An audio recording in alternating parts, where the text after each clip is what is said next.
கேள்வி கேட்குறீங்க. சார் இன்னொன்னும் முக்கியமான ஒரு கேள்வி. அதாவது எப்பவுமே அது அரசியலாக இருக்கட்டும், இல்லை சினிமா துறையாக இருந்தாலும் சரி, நம்ம ஒரு பர்சனல் லைஃப்பில் ஒரு விஷயம் நடக்க பொழுது அரசியல் ரீதியாக அது பேசப்படுற பொருளாக மாறுதில்லை. ஒரு அப்பாவாக இதுக்கு உங்களோட அதாவதுங்க, ஒன்று அரசியலில் அன்னையிலேருந்து இன்னைக்கு வரைக்கும் இங்கிலீஷில் கேரக்டர் அசாசினேஷன் சொல்லுவாங்க, கேரக்டர் படுகொலைன்னு சொல்லுவாங்க. கத்தி வச்சு ரத்தம் சிந்தி அப்படிலாம் கொலை பண்ணுறதில்ல. அந்த கேரக்டரே கேரக்டர்னால் அந்த குணாதிசயங்களே கொலை பண்ணுறது. விஜய் இப்படிப்பட்டவர், அவர் பெண்களுக்கு எதிரானவர், அவர் குடும்பத்துக்கு எதிரானவர், அப்பா அம்மாவுக்கு எதிரானவர், இப்படி சொல்லி அந்த கேரக்டரே படுகொலை பண்ணுறதுக்கு ட்ரை பண்ணுறது. அது அவங்களுக்கு கைவந்த கலை. அதுதான் அந்த பர்சனல் அட்டாக். நடந்து அவங்களுக்குள்ள சமரசமாகி கையெழுத்தெல்லாம் ஆன ஒரு விஷயத்தை இப்போ கொண்டாட வச்சு அதெல்லாம் ரொம்ப அழகாக பண்ணுவாங்க.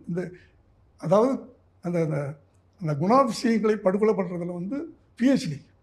அதாவது வீட்டுக்குள்ளே நடக்கக்கூடிய ஒரு சில விஷயங்கள் பொது வெளியில் வரும்பொழுது அது எப்படி எதிர்கட்சியினர் தான் இந்த விஷயத்தை செய்கிறாரு அப்படின்ற ஒரு கேள்வியும் எழும்புதில்லை.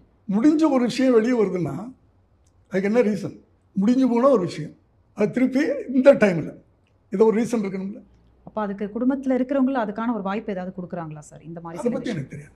அதை பற்றி நான் சொல்கிறது